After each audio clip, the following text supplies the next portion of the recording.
todos.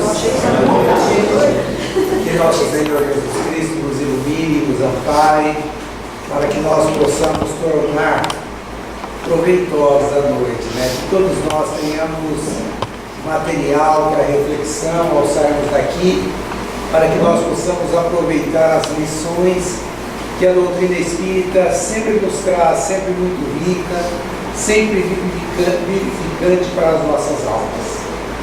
Hoje nós começamos já, né, a falar a respeito das dores, né, a respeito do sofrimento, a respeito dos padecimentos. Aí tá bom? Tá ótimo, muito obrigado. Na realidade, o sofrimento é uma necessidade de todos nós, almas que vivemos no planeta Terra, para que nós possamos, através daquilo que nós chamamos dores, através daquilo que nós chamamos de dificuldade, daquilo que nós chamamos de problema, na realidade, cada um de nós, através desse desafio, possamos encontrar e possamos ir formando uma criatura mais habilidosa na ciência de viver.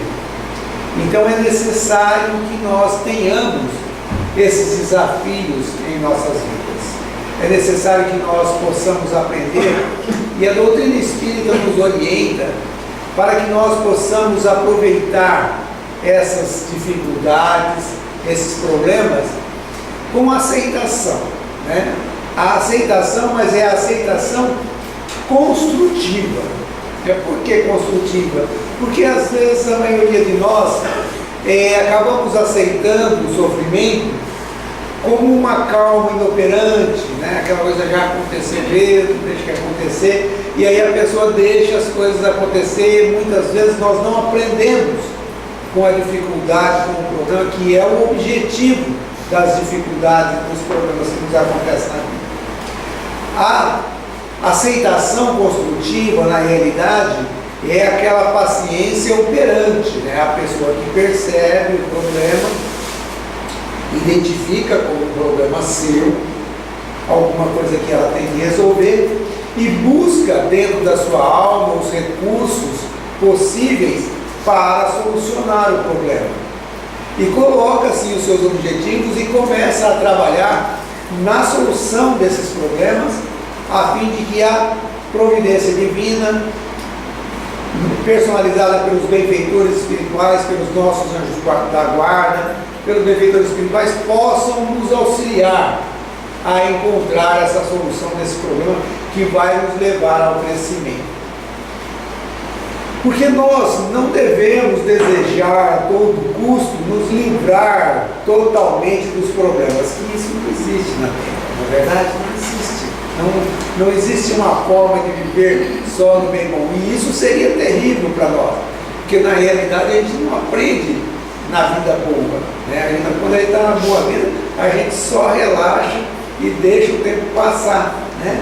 E a gente acaba perdendo uma existência quando a gente não tem nada. Quando a gente chega a ficar mais velho, a gente percebe que na realidade tudo que nos trouxe esclarecimento, tudo que nos trouxe conhecimento, foi as dificuldades, foi as situações difíceis, onde na procura da solução nós encontramos as habilidades de viver. A doutrina espírita nos ensina, através de Emmanuel, no livro Leis de Amor, que nós vivemos assim de intervalos. Ora nós estamos aqui na crosta terrestre, vivendo no plano físico, e ora nós estamos no mundo espiritual, vivendo a vida espiritual, que é a mesma vida. A única diferença é o estado vibratório em que nós estamos. E ele diz assim que quando nós vivemos na crosta terrestre e a gente desencarna, ao chegarmos no mundo espiritual, fica muito fácil a gente visualizar a nossa performance na existência passada. A gente consegue enxergar quais foram os motivos das nossas quedas, o que foi que nos atrapalhou no adiantamento, no aproveitamento das lições. A gente percebe tudo, e percebendo essas coisas, nós sabemos o que nos fez mal na última existência. E logo que nós chegamos no mundo espiritual, a gente começa um processo de projeção, de elaboração de um novo plano existencial, uma vontade íntima de quitar aquela dívida, de fazer o que não fez. A gente começa a gerar dentro de nossa alma essa vontade de realizar, de pagar as nossas contas. Quem não gosta de pagar a conta? Todo mundo gosta de ficar livre das dívidas, não é verdade? E isso é uma coisa que nós alimentamos. E Emmanuel diz que quando nós estamos na plenitude da nossa consciência, do mundo espiritual, que nós fazemos o nosso planejamento na Terra, a gente pede alguns impedimentos para os benfeitores espirituais, falando para ele: olha, isso daqui, olha, me atrapalhou na última existência, eu não gostaria de ter essas coisas assim. Se foi a beleza física, a gente fala: não quero ir tão bonito do jeito que eu fui da última vez. Se é o dinheiro, a gente fala: não quero ter facilidade para ganhar dinheiro, né? Vamos imaginar o Guga, né? Na última existência, vamos supor, era para ter vivido 90 anos. Chegou no mundo espiritual aos 70, morreu com 70 anos. 20 anos antes, perdeu. Chego no mundo espiritual, vou analisar por que eu morri 20 anos antes. Porque exagerei na comida, porque exagerei na bebida, né? Exagerei nas festas, exagerei tudo. Isso fez com que eu perdesse um grande tempo da minha existência. Aí no mundo espiritual, quando eu vou voltar, quando eu voltei, eu falei: olha, gente, vocês não podem dar o estômago que vocês me deram da última vez, vocês não podem dar o mesmo fígado, porque se vocês me derem o mesmo fígado, no mesmo estômago, eu me mato de novo antes, né? Eu preciso ir com o estômago um pouquinho com problema, preciso ir com o fígado mais doente, para mim poder me manter no regime alimentar, onde eu possa ficar um pouco mais do plano físico, não é verdade? E aí os benfeitores analisam, vê que eu tenho razão, e realmente se me manda eu um corpo físico que tenha um estômago, um fígado um pouco debilitado, para eu poder me manter no plano físico. Agora, se eu sou gulosão, eu gosto de comer bastante, né? Eu nasci com o plano físico, nasci com o estômago doente, né? Nasci com o fígado doente, mas na realidade, gulosão eu continuo, porque é um hábito da minha alma, não é verdade? É um hábito da minha alma. Vocês acham que eu vou fazer o que durante a minha vida inteira? Reclamar, não é verdade? Eu vou falar: poxa vida, todo mundo pode comer de tudo, só eu que não posso comer. O que eu fiz de errado? Eu preciso melhorar. Ou seja, eu vou procurar benzedor, vou procurar médico que faz cirurgia, vou procurar qualquer pessoa que possa me curar, para que eu volte a comer o monte que eu gosto de comer, porque esse é meu hábito, é o meu jeito de ser, né? Aí vamos imaginar que lá durante a minha vida eu encontro um omeprazol, um pantoprazol aí na vida, e falo assim: agora eu vou tomar um omeprazol quando me dá meu estômago que é ruim, ele me dá uma ajudazinha, eu posso comer o que eu gosto. Aí eu vou dessa daí, faço uns 3, 4 anos comendo do jeito que eu quero, me matando de comer e beber. Aí, um dia no médico, ele faz um exame e fala: o senhor está com diabetes. Mas diabetes o senhor não pode comer massa, não pode comer açúcar, não pode comer essas coisas, né? Aí eu falo: mas não é possível. O que está acontecendo comigo? Eu estou sendo castigado por alguém que por uma coisa que eu não fiz, não é possível, né? Não é castigo, né? Não é castigo. Na realidade, foi uma solicitação de quem? Minha. Eu solicitei aquela dificuldade, aquele impedimento, justamente para que eu pudesse chegar nos objetivos corretos da existência. O que acontece é que as minhas necessidades, que a providência divina providenciou para mim, que é justamente os meus impedimentos na área de doença, não é a minha vontade, porque a minha vontade atende o quê? A minha vontade atende o meu hábito pernicioso, os meus costumes, né? É isso que eu quero. Então, normalmente a gente precisa ficar atento, aproveitar o conhecimento que a doutrina espírita nos dá, para que nós, lucidamente, possamos chegar à conclusão. Por que isso está acontecendo? Se eu tinha o meu fígado, o meu estômago doente, não podia comer, de repente arrumei um remedinho lá, posso comer. aí aparece um diabético, não posso comer novamente. A gente precisa chegar à conclusão, será que não foi eu que pedi isso daí, no mundo espiritual, para que eu pudesse realmente ter uma vida um pouco mais longa, para que eu pudesse fazer um regime, para que eu pudesse melhorar? E se eu conseguir viver de conformidade com a minha doença, com os meus impedimentos, dentro do regime que é necessário, eu vou ter uma vida, uma qualidade de vida muito melhor e uma vida mais longa. No entanto, se eu obedecer os meus hábitos, o que eu vou fazer? Eu vou começar a comer doce, vou começar a comer massa, vou começar a comer um monte de coisa, vou ficar cego, vou ter que amputar a perna, vou ter que fazer um monte de coisa, e uma vida ruim, certo? Pior ainda do que aquela que eu tive, né? Um sofrimento muito grande, por culpa de quem? Justamente minha, né? Porque essa é a minha necessidade. Mas vamos supor que ninguém tem estômago doente aqui, não tem. O meu problema não é esse, né? O meu problema do meu sofrimento nessa existência é o seguinte: eu tinha arrumado um dinheirinho para quando eu aposentasse eu viver melhor na minha velhice, né? Viver melhor e tal, mas aí aparece a minha sogra, o meu sogro, o meu cunhado, o meu irmão e pede meu dinheiro emprestado. E eu confio nele, empresto aquele dinheirinho para ele que eu tinha reservado para viver na velhice. E aí recebo um plano, né? E isso transforma a minha vida, me deixa uma pessoa rancorosa, uma pessoa odiosa, uma pessoa magoada, uma pessoa que vive reclamando dos outros. Isso me transforma numa pessoa extremamente antipática. E isso me faz com que eu não goste dos meus parentes. Tendo uma situação como essa, que já aconteceu, imaginemos que não vai ter jeito de eu receber o dinheiro mais. O que me adianta viver de uma maneira ruim, magoada, vingativa, fazendo com que a minha vida seja ruim e a vida de todas as pessoas que vivem comigo seja ruim? É preciso encontrar uma solução para o meu problema, que vai ser adequar a minha situação financeira dentro dos meus padrões financeiros. Eu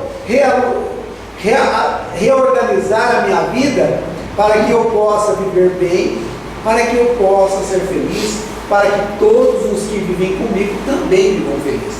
Porque a dor, ela não é um processo individual.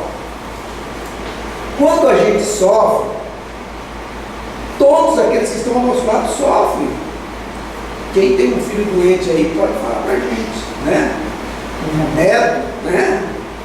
A gente quer que a coisa seja com a gente, né? É muito melhor você lidar com uma doença com você do que uma doença num neto, uma doença num filho, né?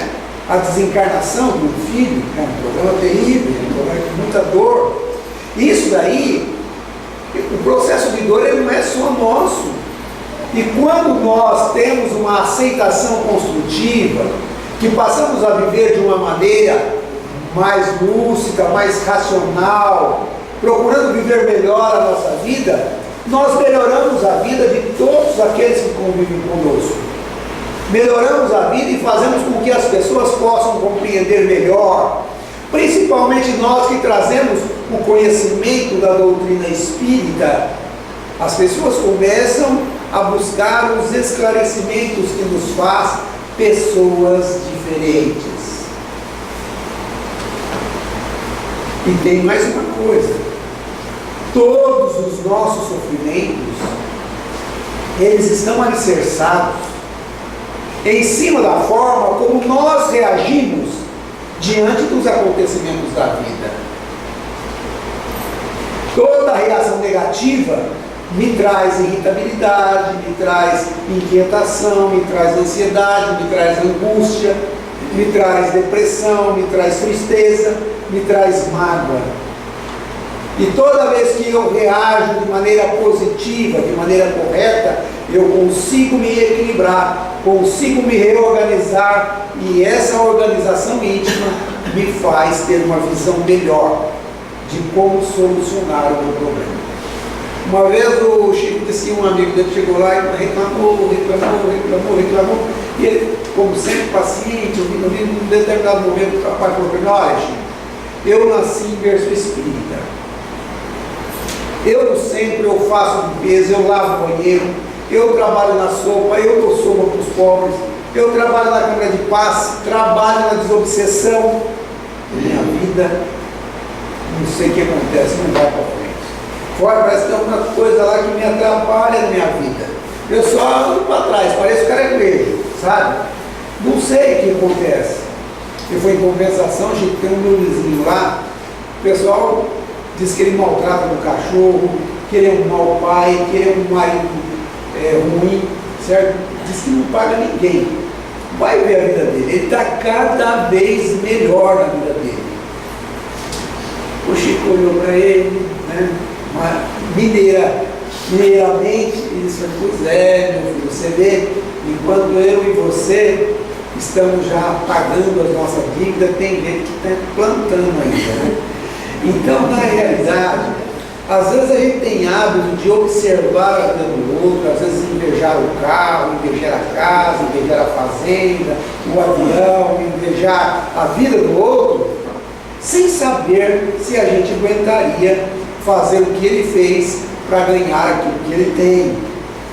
Talvez o nosso mundo íntimo seja muito melhor a nossa vida, o nosso estado íntimo, do que aquela pessoa. Talvez viva conflitos terríveis. Talvez precisa viver embriagado para poder dormir, ou tomar ansiolíticos, ou tomar medicamentos, que normalmente é a porta de fuga para todas as pessoas que cometem ato e querem fugir da situação em que se colocaram. Nós precisamos nos conscientizar disso e aproveitarmos esse esclarecimento que a doutrina espírita nos dá acerca dos nossos sofrimentos. Se nós lermos algumas lições do Evangelho segundo o Espiritismo, que fala a respeito dos tormentos voluntários, a respeito das aflições, das causas das aflições, né? Das anteriores e das atuais, nós vamos ver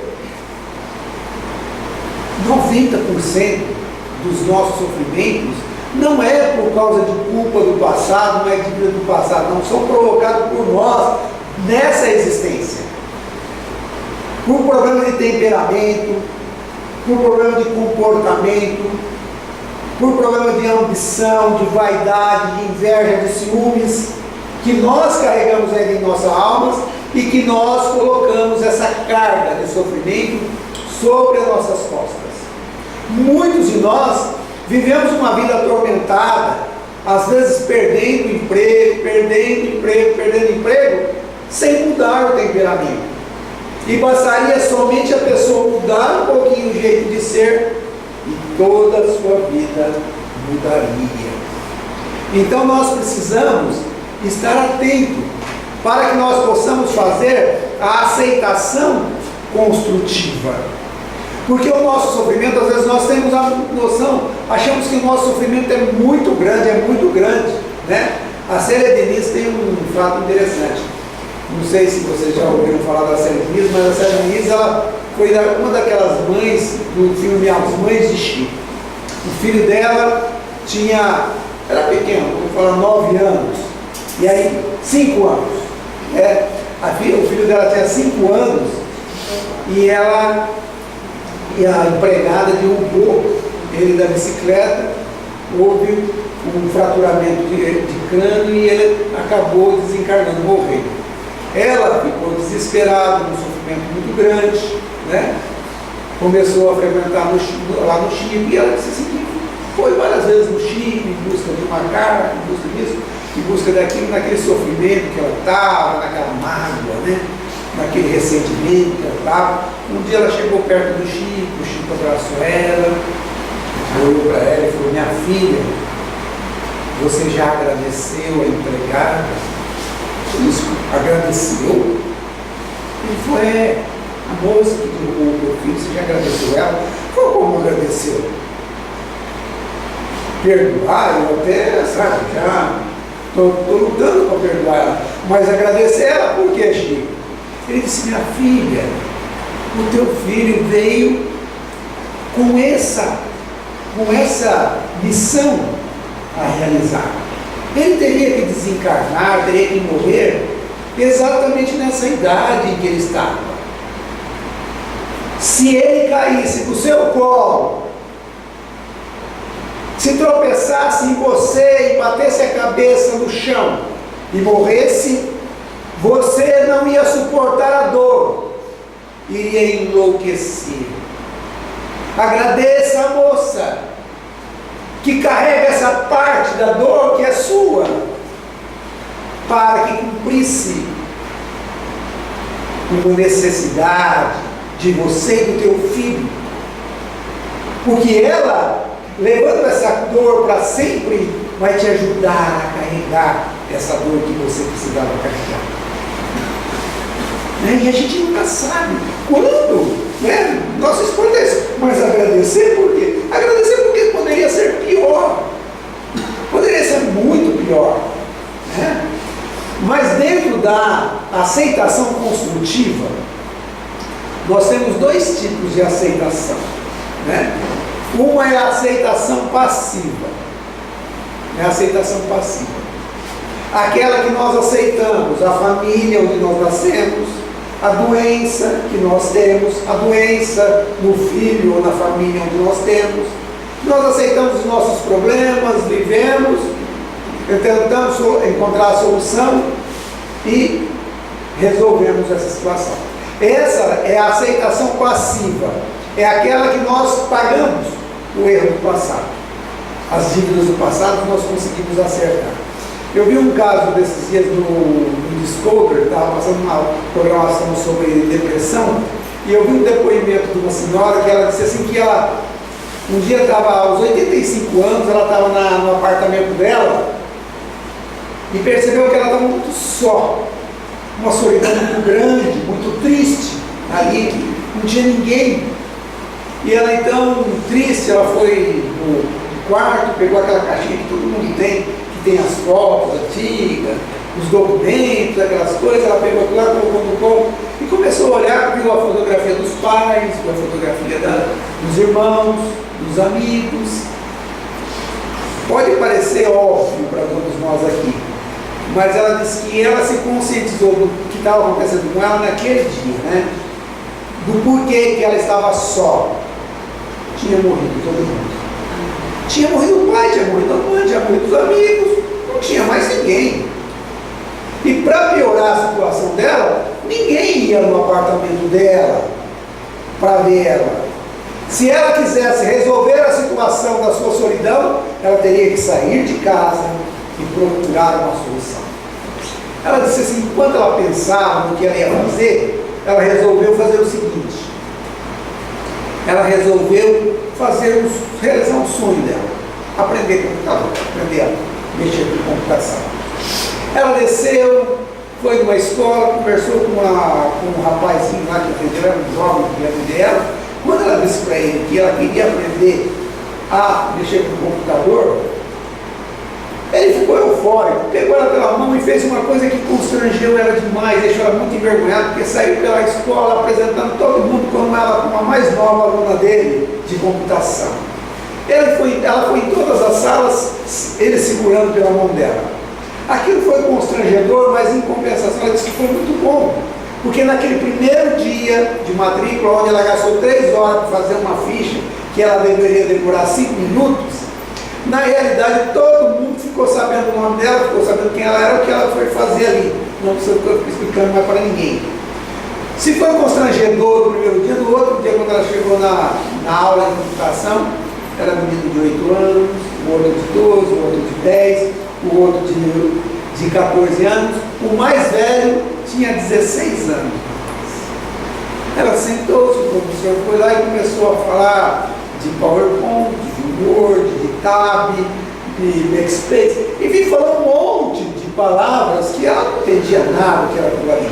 De repente o menino levantou de lá do lugar dele, correu lá, falou, olha, está falando aqui, ó, é essa técnica que ele está falando, olha, isso aqui. E ela mesmo assim, com o menino falando para ela, tentando prestar atenção no professor, que ela não está entendendo nada, mas prestando atenção no menino, ela não conseguia fazer nada, daí a pouco o menino veio, sentou do lado dela, e tudo que o professor falava, ele ia falando, daí a pouco o outro veio. Quando acabou a aula, todos os meninos veio perto dela, as meninas veio perto dela, e um dando um palpite, olha, é isso, isso, isso. Daí a pouco chegou o professor e disse, olha, chegou a turma da outra aula, nós precisamos da sala para fazer a aula.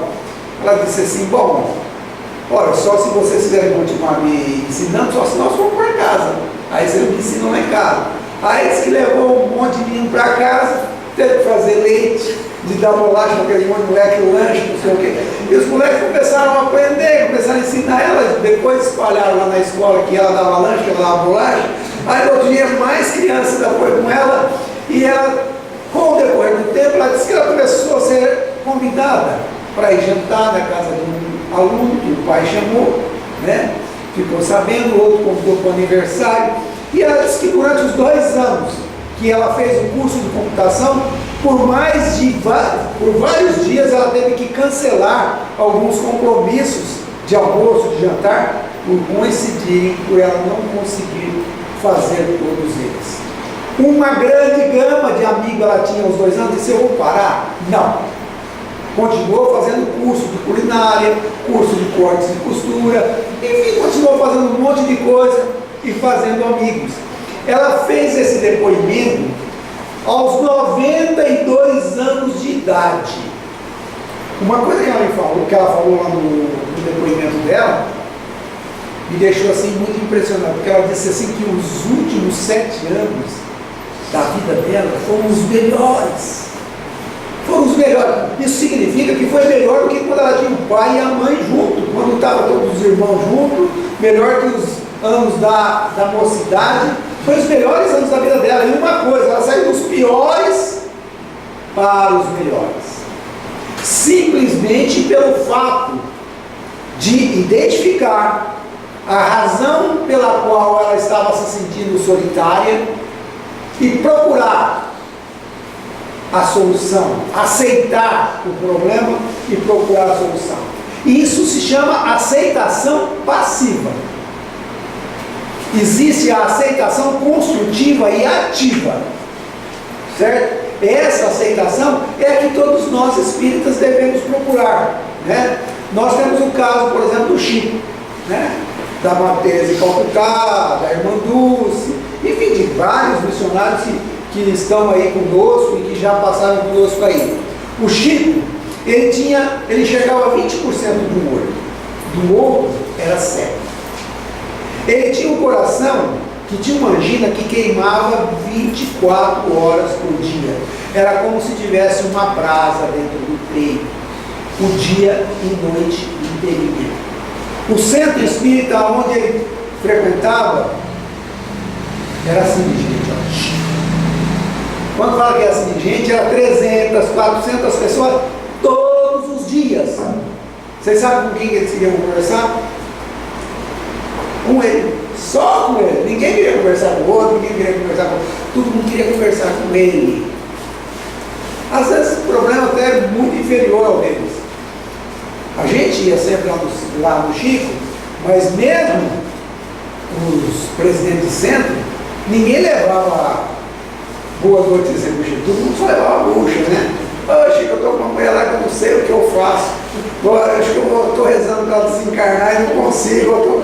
Enfim, todo mundo tinha problema, sério, assim, todo mundo ia lá buscar a orientação dele, quer dizer, todo dia ele tinha que ter aquela voz iluminada que ele tinha realmente para orientar cada pessoa. Um amigo falou para ele, Chico, eu não sei como você aguenta, né? Ele disse assim, aceitação. Porque assim, o nosso Pai Celestial me colocou aqui e fez com que essas pessoas confiassem em mim e viessem me procurar, é porque aqui é o meu lugar e essa é a minha obrigação, é o que eu devo fazer. Aceitação significa grande parte da solução dos problemas que nós carregamos. Porque diante da reação negativa dos acontecimentos que nos sucedem na vida, é que o sofrimento se amontoa sobre as nossas costas. Todo o consumo de calmante, de ansiolítico, de antidepressivo que são consumidos nas farmácias, são consumidos por pessoas, por espíritos que não aceitam a situação pela qual estão passando. Não perceberam que não têm domínio para solucionar os problemas que estão atravessando e que necessitam ter a paciência operante de trabalhar em si para conseguir resolver ao longo do tempo. Todas as agressões, esses crimes que nós vemos na rua, essas brigas feias que nós vemos na rua, acontecem por falta de aceitação daquilo que o outro fala, da forma como o outro é, daquilo que a pessoa fez.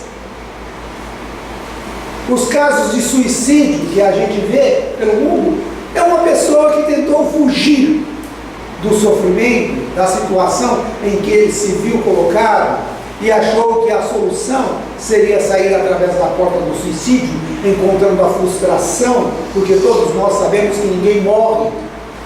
E a maior frustração do suicídio é justamente essa, é de se matar e continuar vivendo com os seus problemas e com as suas dores. Situações difíceis, às vezes são fáceis de resolver. Um problema no trânsito, né? Uma agressão que nós tivemos aqui ou ali, mas nós poderemos enfrentar problemas difíceis, como a morte de um filho, de um pai, de uma mãe, uma doença no próprio corpo, uma situação financeira muito difícil, né? Um desemprego. São situações e problemas que podem nos alcançar em nossa vida. E para que nós possamos conseguir resolver essas situações, é preciso que nós estejamos harmonizados interiormente. É preciso que nós estejamos em plenitude com o nosso estado mental bom, para que nós possamos ver de um ângulo aonde possamos encontrar a solução para os nossos problemas. Porque senão nós não conseguimos, nós ficamos perdidos, ficamos abalados, ficamos desesperados e não conseguimos encontrar a solução. Assim, se nós nos mantermos calmos, se nos mantermos lúcidos, com o esclarecimento que a doutrina espírita nos dá, nós encontraremos com mais facilidade a solução dos problemas. Justamente por quê? Porque nós conseguiremos ter uma visão melhor da situação em que nós nos colocamos. E quando nós somos colocados numa situação difícil, não significa por isso que nós devemos só apenas olhar para o nosso problema, né? A gente pode olhar para o problema do outro e tentar ajudar o outro no problema que ele está carregando, do mesmo jeito que o Chico, através da sua aceitação ativa, fazia. Porque quando nós aceitamos as nossas dores, mas aliviamos as dores do próximo, além de solucionar as dívidas do passado, nós semeamos o bem para o futuro. Aonde teremos coisas melhores para colher, teremos mais esperança no futuro, porque sabemos que estamos semeando o bem e o amor. Muitas vezes, isso é uma coisa assim, às vezes parece, às vezes a gente pensa que não consegue, às vezes, ajudar algumas pessoas em algumas situações. Uma vez, lá no Chico, o Garcés colocou uns livros dele, de dar em ação, que estava todo mundo lá naquele roserio, naquele mundo. O Chico, o trabalho do Chico era o seguinte, era psicografia, era o Evangelho, né? A discussão do Evangelho, enquanto tinha isso aí, ele estava psicografando as mensagens. Ele psicografava as mensagens, as cartas, para as mães, tudo. depois fazia a leitura, tinha os passos nesse meio de tempo. A hora que acabava daí, teria ser umas 9h30, 10 horas, né? Quando ele acabava de ler, que ele ficava em pé, todo mundo formava aquela fila, ia, saía pela porta do centro, dava a volta do quarteirão. E ele ficava ali na frente e atendia um por um, ouvindo tudo o que a pessoa tinha para falar para ele. Isso aí não era uma coisa que falava somente, certo? Não era uma coisa que ele ouvia essas coisas assim, somente um dia, não ouvia sempre, ao sempre ponto. Nunca percebi no Chico, e não deve ter acontecido, dele acelerar um pouco rápido, um pouco perto. Nunca aconteceu isso. Ele sempre atendia bastante aquele barulho em volta das pessoas que ficavam ali em volta, conversando. E aí o Lacerda disse que conta que um dia, no meio desse vozerio, de repente uma voz extremamente dolorida, extremamente com muito desespero, rompeu o silêncio e caiu no ouvido do mundo. Era uma mãe que disse: Chico, o que eu faço da minha vida? Eu estou desesperada. Eu perdi os meus 2 filhos num acidente. Voltavam da faculdade e morreram os 2 meus filhos. Toda a minha esperança, todos os meus projetos se foram. A minha vida é um desespero só. Eu não quero viver desse jeito. O que eu faço da minha vida? Aquela voz e todo mundo de repente ficou um silêncio enorme. E o Chico, quando levantou a cabeça e olhou para a senhora, os seus olhos estavam com tantas lágrimas iguais como daquela mãe. Porque se tinha uma coisa que atormentava o Chico, era o sofrimento das mães. E ele disse assim: minha filha, o nosso Emmanuel tem me dito que a aceitação representa a solução de 50% dos nossos sofrimentos. Porque nós aceitamos a necessidade que nós temos de um partir antes e o outro partir depois. Se Deus nos fez passar por sofrimentos grandes, é porque nós precisamos passar. Os outros 50%, o Emmanuel nos diz que a gente vai resolver.